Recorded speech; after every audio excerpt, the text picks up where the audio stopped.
everyone, it's Sharonda from Pay or Wait, and today we're going to be reviewing Euphoria Season 1, Episode 2, Stuntin' Like My Daddy.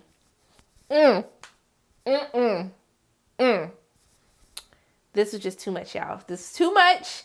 I'm going to start with the less juicy stuff. So I'm going to start with McKay and Cassie first, and then we're going to work our way to Rue and then to the craziness of Nate, if you're okay with that. So, yeah. Whew. Let's get into this, you guys. So, you know, it's the first day of school. Everyone's in school now.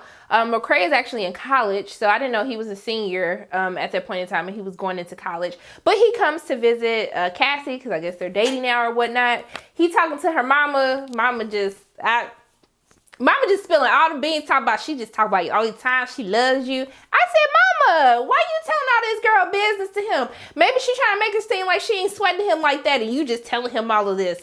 So they're having a conversation on the couch, and so essentially, he's talking about how he's having issues because he was like this star player in high school, which is what a lot of people see. You're the star player in high school, and then you go to college and you're around other people who were the same as you, so you might not be as good. And so, you know, he's basically venting about this to Cassie, but she's just trying to get her some. She's trying to get her some ping real quick. And so, you know, she gets on top of him, and I'm like, pause one moment real quick. Ain't your mama upstairs? Ain't your sister upstairs? Y'all could just do this downstairs on the couch. Like, where's everybody at? I know your mama is like on some type of medication or alcohol, but dang, like, this is what we doing? You just doing it like that? You don't care? Okay, I guess that was just me. So I like how he kind of tells her like, hey, like, why does everything have to be sexual with you? Which I don't like at the same time, because my man's, if you're in college and she want to get her some, let her get her some. Why do you have to make her feel bad because it wasn't on your terms that you guys were having sex? I was okay with him saying that because I was like, okay, look at you. Just really trying to converse and enjoy each other and their company. And so I was with him, but then he made me mad because at the end of the episode, we see that, you know, they're texting and he apologizes for, you know, reacting the way that he did with her. But then he asked her to send her some pics. I'd have been like, hell no, I ain't sending you no pics. Because guess what? When you have the real thing in front of you, you didn't want nothing to do with me. You wanted to be all in your feelings because, you know, you're not getting the start. Sir, no, I want to send him nothing. Not ish, not nada. I was like, Cassie, you should have sent him those pictures because you need to let him know when I want some, make sure I'm taken care of, okay? Just like I would do the same for you. But she sent him the pictures anyway. But that's all we got to say about Cassie and McKay. I just wanted to make sure that I got that out of the way. Next, we're going to talk about Kat. So, you know, Kat, she got her son. She ain't no virgin no more. Her friends, and I already told all her other friends because she told her the party, but she knew she was going to tell everybody. So they were like, congratulations, we so happy for you. But one of the things that I did forget to say, and I don't know if it happened in the last episode, when she told Jules, and Jules was like, girl, this ain't the age, you need to go get you some dick. I was like, I can't with you kids, but I was like, I was with you. I felt you. But, so everyone knows about her having sex. But the problem is everyone else has also found out about her having sex. I thought she was going to be having a good day because she had this new kid, Ethan, who sat next to her. She was like, you're not a mass shooter, are you? I was like, ma'am, you can't just be saying that to people. But they have a good interaction with one another. And hopefully, like, I saw them giving each other eyes when they had the, like, football players and cheerleaders come in the lunch hall. I was like, oh, okay, maybe they're going to have a cute little romance. Like, I'm here for that. But she goes to talk to one of the twins, Roy, who is basically the one who sent the video out and has been telling everyone that it's her. You can't tell that it's her in the video, but he was just like, it's you. So she goes up to him and she basically tells him like, hey, I'm going to go to the police about child pornography, saying that you posted this video of me without my consent. And so he takes it down. Then she also extorts him into spending all his money at MAC because she had all that makeup. I was like, girl, that's at least $1,000 worth of makeup. Easy 1,000. So he didn't got her all this makeup, then had him go tell everyone, like, I said it was her, but it ain't really her in the video.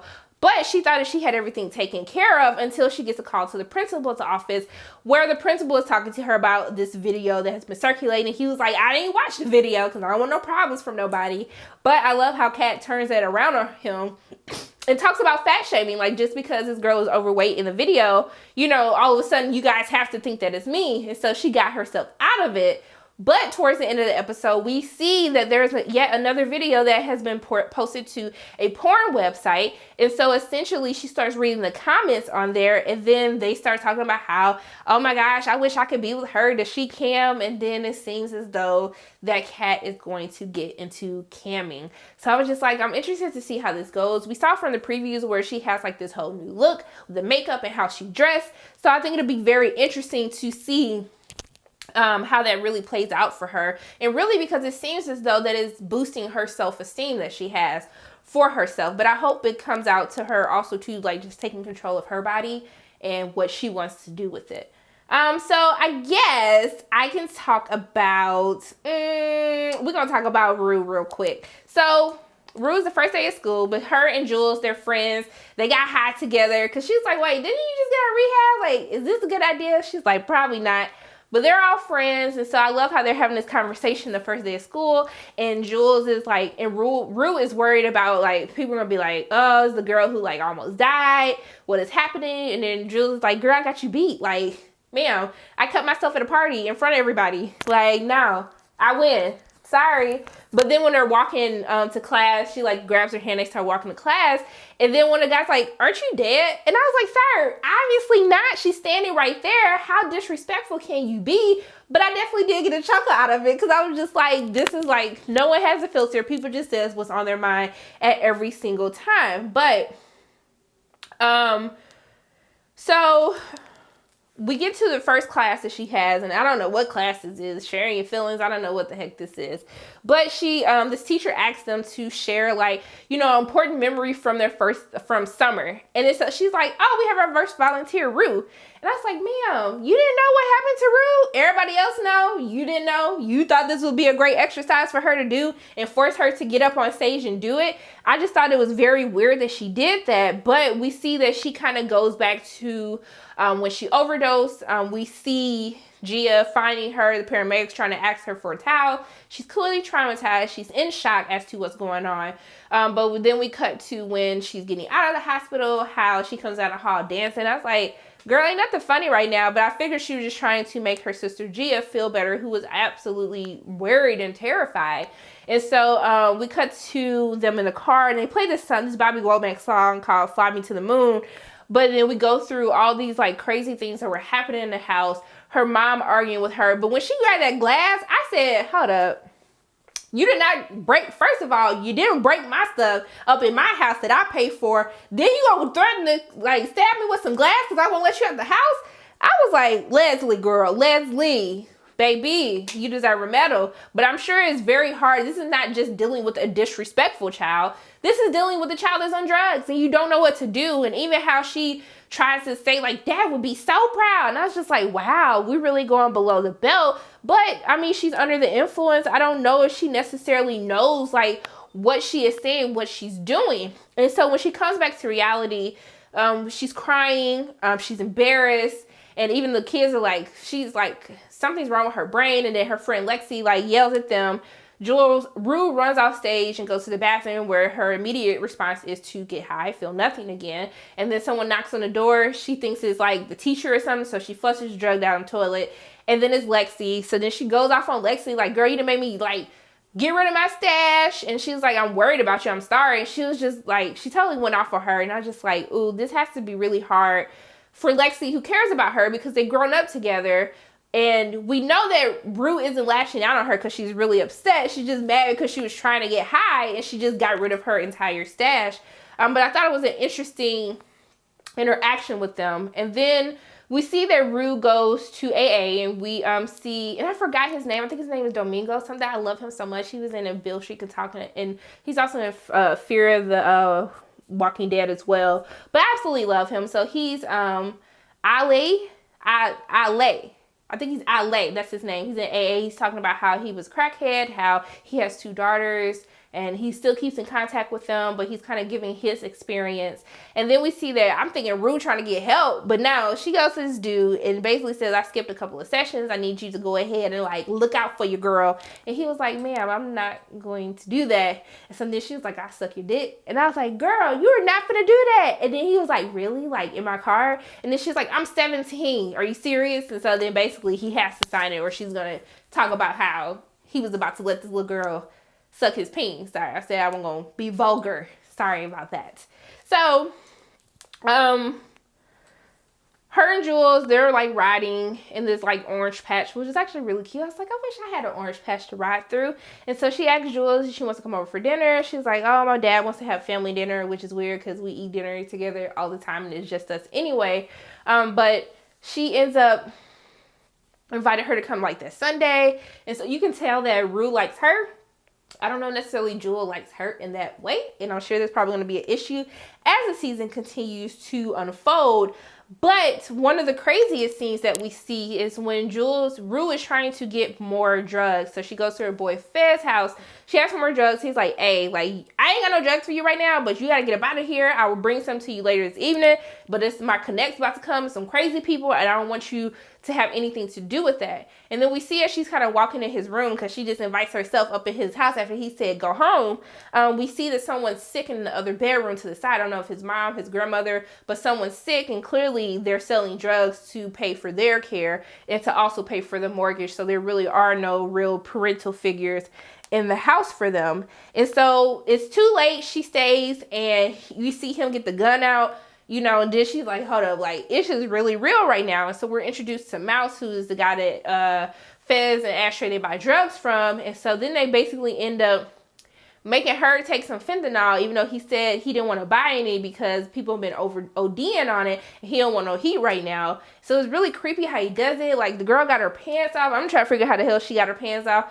She trying to figure that out too after she takes it. And so it was just a really tense scene. I was just like, this is way too much. And then Rue really pissed me off because Fez was really trying to look out for her. And I think Fez really likes her. And because we saw this conversation that they had in the first episode, which I forgot to mention in the other review, about how he really wants what's best for her.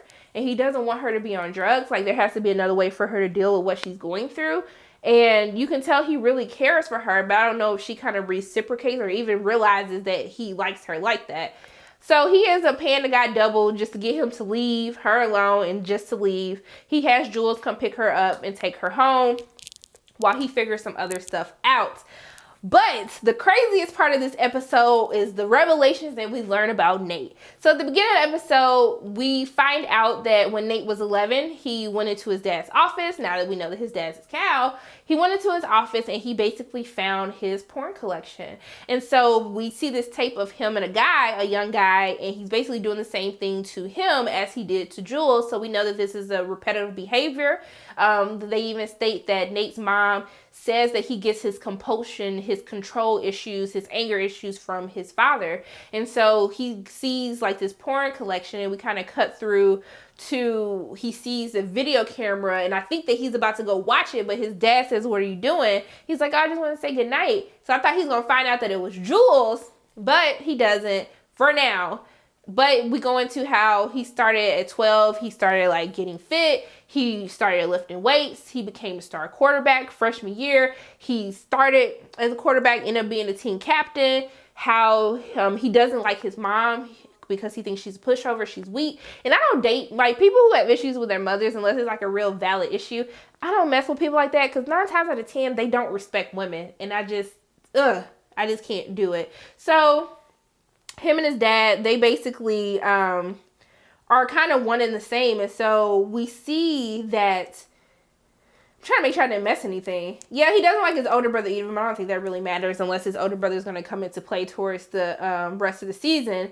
But we see that he started to stalk the dude Tyler that Maddie has sex with. And so Maddie has decided, because she doesn't want to seem like a slut, that she's going to say that she blacked out. Nate texts her like, hey, did you black out or something? And she was like, yeah. So that way, like, it wouldn't be that big of a deal if she had sex with this dude in the pool. And so he talks about how he worshiped Maddie. He would do anything for her. Like, he even like thought about someone like kidnapping her or trying to rape her, how he would kill them. So he's very protective of her. And so he basically goes and starts stalking this dude Tyler. find out where this fool worked, find out where this fool live, and then he ends up breaking into this fool place. He comes home and he's basically sitting there chilling on his couch, drinking his beer, and basically tells him, like, you raped my girlfriend. And he's like, I didn't rape anyone. Like, she wanted to have sex. Like, I would never do anything like that. And so he basically says, I'm going to beat the shit out of you. And it doesn't matter because you're going to be okay with it because you can't say anything, or I'll go and tell them how you raped, you know, a 17-year-old. And so he beats the crap out of him. And then I was like, the level of disrespect to first break into somebody's house, drink their beer, beat their ass, and then on top of that, you gonna go take a shower? You gonna take my drawers? First of all, that was nasty. You didn't took this dude drawers. You didn't took this dude clothes, took a whole shower, used his body spray, everything, and then left and went to go on a date with Maddie. And so I guess they make up. And he just seems like everything is okay. I'll do anything for you. And then he got her this present, this like ugly lingerie. She's like, ew. But then we see her dancing so he could see her silhouette. And I was just like, whatever. But like, y'all, we found another revelation. Okay. So Jules has been texting this guy, Shy Guy 18 or something. She's been texting him the whole episode. We don't know who he is. Someone she found off the dating app. And then we find out that this fool is Nate. Nate. She's sleeping with daddy, Nate. You don't even know that. And I was just like, this is just too much. It was too much. I couldn't take it. He crazy. Maddie don't even know he crazy. But also, too, I have a random side note. Their cheerleaders suck. I was like, what dances are y'all doing? This is not what's up. This is not what's in. This comes from someone who was a cheerleader in high school and in college, okay? I was just like, boo-boo, that ain't it. Y'all need to go back to the drawing board with that. But yeah, that was my random side note. But these like revelations at the end, it's just too much for my soul, y'all. I can't take it. My nerves is bad. Just everything bad. But this is why I'm loving Euphoria. Yeah, that's all I'm going to say about this episode. So those are my thoughts on this episode, which is like super crazy because you see like these correlations of how Nate, actually I got more to say, sorry y'all, of how Nate finding his dad's stash, him knowing who his dad is, like how that's kind of shaped him to be the person that he is super crazy, which I love the title of Stunning Like My Daddy because it was just so relevant to everything that we found out. And so, yeah, I'm done, y'all. Just let me breathe for a moment. So those are my thoughts on Euphoria, Season 1, Episode 2, Stunning Like My Daddy. As always, my name is Sharana from Pair Waist. And if you like what you saw today, make sure you hit the like button, hit subscribe, share this video with your friends, and make sure you hit that notification bell. And I love you guys 3000. I'll see you soon.